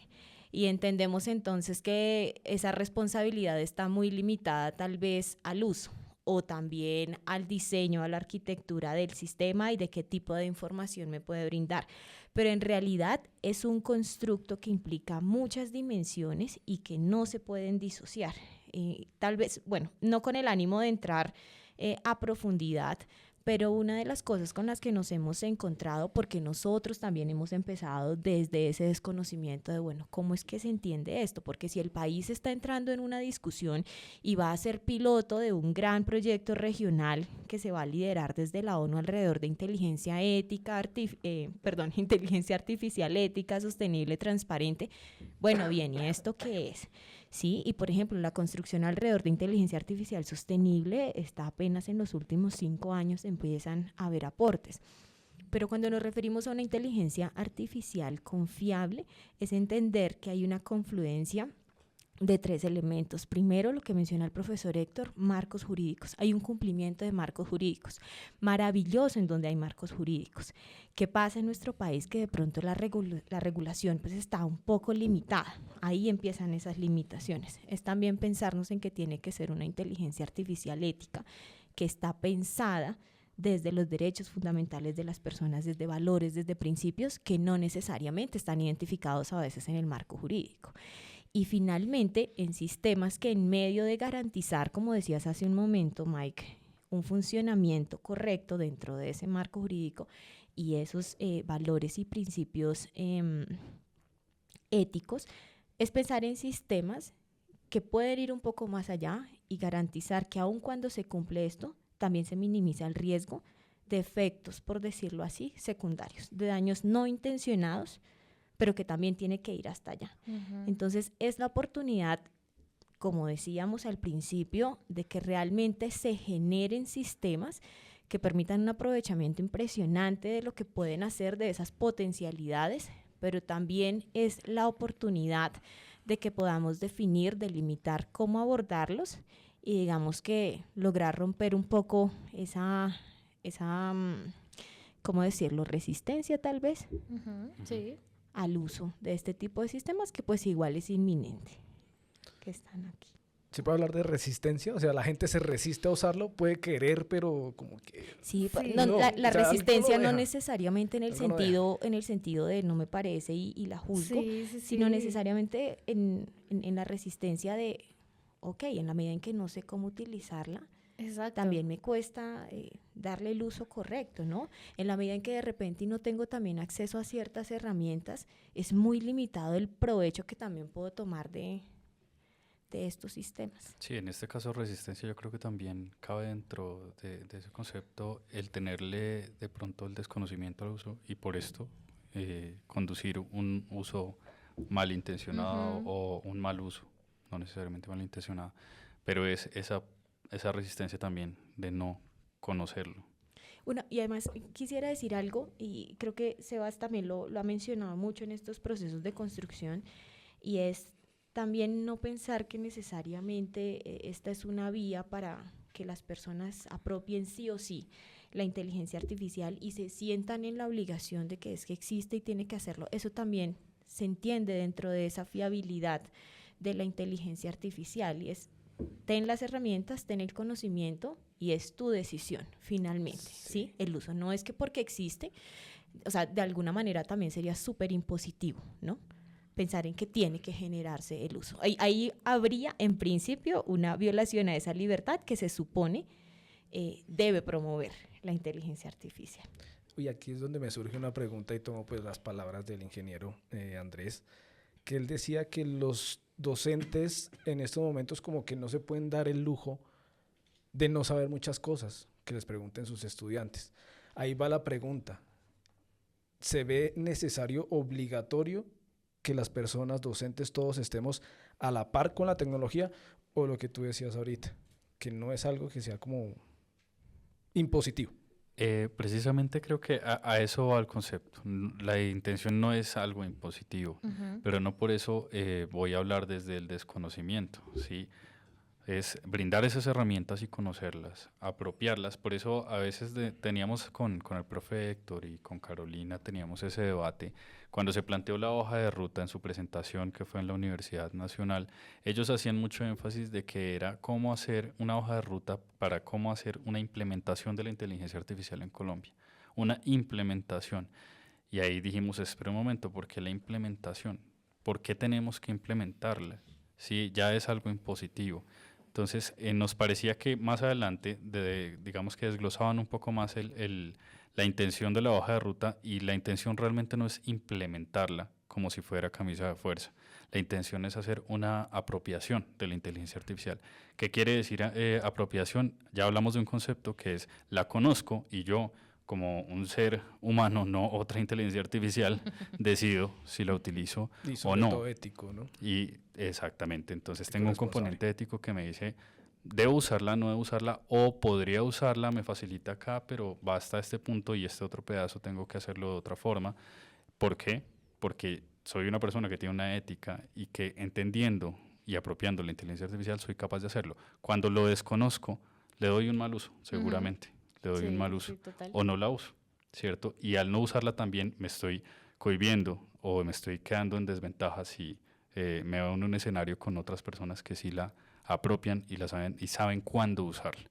Si es como un carro, si yo tengo un carro, sé cuándo necesito transportarme en él, o sé cuándo debo ir caminando, o sé cuándo debo coger un bus, ¿cierto? No el hecho de que tenga un carro es que tenga que usarlo absolutamente para todo. Total. Creo que también, perdón, dale. Creo que también tenemos que pensar en este sentido la generación tan diferente, las características tan diferentes a las que nos enfrentamos de pronto los docentes, ¿no? Desde mi experiencia personal, creo que al final uno lo que piensa es de qué manera logro la atención y llegar a un estudiante que es completamente diferente tal vez al estudiante que veníamos conociendo hasta ahora, ¿no? Un estudiante que está enteramente conectado, que interactúa de manera constante con la tecnología, que se identifica de alguna manera con conocimientos pues que están mediados por la tecnología. Es inevitable para el docente de pronto no preguntarse, bueno, ¿hasta qué punto a través de esta herramienta, de este tipo de herramientas, podemos o no como generar procesos de pronto un poco más personalizados, más eficientes, pensando en toda la cantidad de actividades que implica llevar adelante la clase? Creo que sí vale la pena darle el espacio a preguntarse cómo pensar el uso de estas herramientas en las aulas. Sí, exacto. De pronto para añadir el caso de uso, sé que muchos han utilizado ya, por ejemplo, ChatGPT, le hacen una petición y fíjense en la respuesta que les da el modelo. Muchas veces no estamos conformes con la respuesta. Muchas veces decimos, pero me respondió algo que no le pedí o se fue por otro lado, ¿cierto? De entrada ya eso es no saberlo manejar. Si me da una respuesta que estoy esperando, seguramente siempre van a haber cambios, porque como comentaba son modelos estocásticos, pero aún así va a ser más precisa entre mejor yo la sepa usar. Primero eso. Segundo, si yo no la sé usar, es cuando uno encuentra a veces algunos textos o alguna redacción sacada de estos modelos con artefactos que ya sabemos y conocemos que utiliza, ¿cierto? Entonces imagínense un docente utilizando estas cosas y que los estudiantes se den cuenta que no lo hicieron sino con inteligencia artificial, ni siquiera lo revisaron. No es que esté mal. Total. No es que esté mal usar la inteligencia artificial, pero es el equivalente cuando en mis tiempos existía el Rincón del Vago, copiaban la tarea y la pegaban y ni siquiera revisaban si estaba correctamente. Exacto. ¿La culpa es del Rincón del Vago? No, ellos dan dando un insumo que seguramente yo puedo tomar como referencia, evaluarlo y ver qué me sirve de ahí, ¿cierto? Ese es el ejercicio cognitivo que uno como ser humano debe hacer. Sí. Pero si copio y pego, estoy usando mal una herramienta que debería ser para mi beneficio, la estoy usando mal. Justamente este ChatGPT también tiene un aviso en la parte de abajo que dice, obviamente, que tiene como un margen de error, correcto, ¿no? Y todo lo debe tener así, ¿no? Me han provocado acá. No, pero aquí el punto también del tema del docente me parece que sumado a lo que dice Carolina y Sebastián, llega un punto en el sentido, en dos sentidos, la interpelación o el aporte es, uno, hay que verla, nos han dicho que la universidad o que la clase, como profesores, en la clase de los profesores, la clase es un ente vivo. Y nos dice que usted no hay que dejarla morir, usted tiene que tener múltiples actividades. Y yo diría, y que tiene unos sentidos. Y por allá el profesor Carlos Mediana Gallego decía que unos sentidos, que no sé qué. Pero aquí en este sentido tiene que haber unos sentidos, yo le sumaría un sentido tecnológico. Sí. Que ahí viene la respuesta al punto a lo que usted plantea, Mike, hace un rato, sobre los docentes deben, pues yo diga no deben. Yo me uno también a eso, es una pasión ser docente. Sí. Pero esa pasión me lleva a que las clases tienen que ser entes vivos y con un sentido tecnológico en ese momento que aplica lo que decía el señor rector con el docente 5.0. Primero. Segundo, si ese docente 5.0 ve a su clase como un escenario vivo, pues ahí está generando una coevolución de su clase, una coevolución del docente. Sí. Yo no puedo ser el docente de hace 10 años al mismo de hoy. No. Y si estoy en las mismas, entonces por favor apague y vamos, porque creería que tiene que darse una coevolución, porque ahí viene el punto en los procesos de formación, o formo estudiantes o fabrico estudiantes. Y el punto es, si yo voy a formar estudiantes, los tengo que formar con un escenario como profesor de mundo, y el mundo me implica tal vez no ser el experto, pero sí conocerlo, para que de pronto en ese escenario de si el estudiante me va a hablar, no sea el inocente digital que dice el ingeniero de ese, sino ser una persona coevolucionado con todos estos desarrollos que nos presenta y nos pone la cotidianidad. Realmente nos damos cuenta que hay mucha tela por cortar y que ustedes desde el Instituto de Estudios del Futuro, con estas líneas que tienen muy bien definidas en investigación, en difusión científica, en capacitación y consultoría, están logrando ese objetivo de poner estos temas sobre la mesa, de en medio de todo, me perdonen la expresión, bajarlos a un nivel entendible, porque ese es otro tema, que a veces la información está allá como alta, privilegiada, y ponerlo sobre la mesa, llevarlo al nivel básico para que todos entendamos, para que todos tengamos ese escenario de tener una disertación al respecto, de entenderlo, apropiarlo y aplicarlo en las diferentes áreas, y eso es muy importante. Entonces, a lo largo de estas casi 2 horas que ya vamos a cumplir en este espacio de rendición de cuentas, pues nos damos cuenta de la importancia de todos estos temas y de seguir a la vanguardia en todo lo que se viene, no solo en materia de inteligencia artificial, como ustedes lo dicen, sino en todos los otros temas que vienen al respecto. En este momento, ese es el que está sobre la mesa, pero vienen otros más. Seguimos unidos a esta Agenda 2030 también y todo lo que se viene. Entonces, ¿cómo seguimos el trabajo del Instituto de Estudios del Futuro? ¿Cómo nos conectamos con ustedes? ¿Y cómo estamos al pendiente de todo lo que viene para este segundo semestre de 2024? Bueno, pues nos encuentran en nuestras redes sociales, Facebook, Instagram, Instituto de Estudios del Futuro, también en LinkedIn, y sin duda alguna nos encuentran en la oficina 504 del edificio central. Y nada, próximamente habrán señales. ¿Cómo así señales? Señales de qué? Habrán señales del más allá. Okay. Del futuro. Del futuro. Del futuro. Excelente. ¿Algo más que se nos quede de las temáticas del IEF? No, yo creo que en general hemos abarcado la mayoría de temas. Aún hay muchas líneas, muchos proyectos temáticas que tenemos para futuro, valga la redundancia con el estudio, pero trabajándolas, sí, nuestro mayor interés es poder llegar a la comunidad universitaria en general, no solo con inteligencia artificial, que digamos que es el tema con el que estamos empezando o inaugurando nuestros estudios, sino con todo lo que esté a la vanguardia.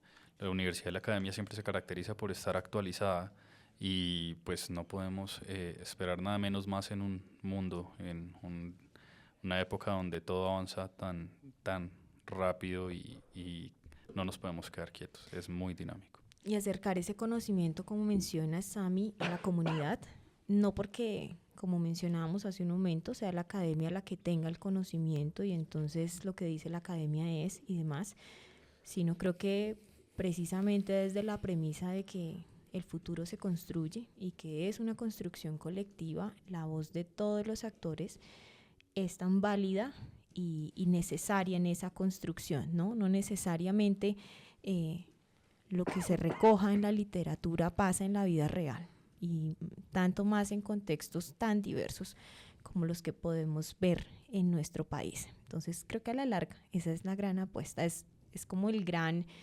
la gran mirada que tiene el instituto. En ese punto también yo creo que le apostamos mucho a ese escenario, que el futuro y los futuros convergen aquí a todas las facultades de la universidad, todos los programas, pregrado, posgrado, a nuestros egresados, porque son la base, porque es el sentir, porque ellos también están desarrollando todo ese pensamiento de inteligencia artificial, porque son ciudadanos del mundo. Y yo creería que todo este punto nos ayuda también a generar en algún momento escuelas de pensamiento en torno a estos futuros, que es de ingeniería, que es de la Facultad de Ciencias Humanas Educativas, Administrativas y Contables, Ciencias de la Salud. Ahí está, para que pensemos, para que empecemos a cuestionarnos. Yo creo que es de cuestionarnos de cómo estamos en este futuro, pero también cómo podemos en algún momento anticiparnos. Y vuelvo otra vez al punto, si nos anticipamos generamos confianza, si nos anticipamos y conocemos, sabemos para dónde vamos, o por lo menos sabemos tomar decisiones. Y yo creo que esa construcción conjunta, colectiva del conocimiento, sin ningún tipo de ego, sin ningún tipo de eso, permite que una universidad crezca y que sea, obviamente, y que sigamos en esa ruta de ser los mejores. Y ser los mejores es cada día ser mejor, y ser mejor implica estar constantemente, como decía Sebastián, inquietos por este mundo de conocer, y yo creo que meterle mucha entusiasmina a lo que se hace a diario. Eso creo que es vital para que estos futuros los podamos comprender y dejar a un lado los miedos y los temores. La idea también del Instituto de Estudios del Futuro es involucrar a todos los entes de la universidad, ¿no? O sea, que todo esté inmerso, ¿cierto? Sí. Y de la comunidad también, porque hacia afuera también. También se tienen en cuenta los egresados. Por supuesto. Totalmente. Entonces, a todos nuestros integrantes del Instituto de Estudios del Futuro, nuestro presidente, el ingeniero Andrés Correal Cuervo, a su director ejecutivo, el doctor Víctor Avendaño, su director académico, Héctor López, a nuestro investigador, Sebastián Celi, y a nuestra coordinadora, Carolina Moreno, muchísimas gracias por estas 2 horas de socializar, de darnos contexto y de contarnos toda esa proyección que se viene a través del Instituto de Estudios del Futuro. Muchísimas gracias a ustedes. Gracias, Ami, gracias, Mike, a todo el equipo de UDB Virtual Radio, a todos nuestros oyentes. Los esperamos en el instituto. Y, profe Héctor, nuestro eslogan. Con tono de locutor, por favor. Complementémoslo, ¿cómo es? Por un mejor mañana. Lo pensamos hoy. A todos ustedes, muchas gracias por estar conectados con nosotros a través de UDB Virtual Radio. Recuerden que continuamos con esta serie de especiales de rendición de cuentas, Universidad de Boyacá. Aquí vamos a estar conectados todas las tardes. Mañana estábamos con nuestra sede Yopal. Vamos a tener una pausa de estas rendiciones de cuentas porque tenemos Día de la Familia aquí en la Universidad de Boyacá. Entonces vamos a posponer esta entrevista con nuestra sede Yopal, pero nos encontramos este martes 2 de junio con la Facultad de Ciencias Administrativas y Contables. A partir de las 2 de la tarde estaremos aquí con la Facultad de Ciencias Administrativas y Contables, que nos cuenten un poquito más de toda su gestión. Mike, muchas gracias. Ay, muchas gracias. Estuvo interesante aquí el debate también, porque fue un debate bonito, y saber pues ustedes qué manejan, qué hacen. Es muy interesante este tema de inteligencia artificial. Espero poder estar con ustedes en los próximos. Está interesante estos temas. Y nada, pues muchas gracias a ustedes por haber estado aquí, por participar, y que les vaya muy bien en este otro año. A ver, el otro año rendición de cuentas, ¿cómo van? ¿Qué más podemos hablar? A ver el otro año cuál es nuestra agenda del IEF.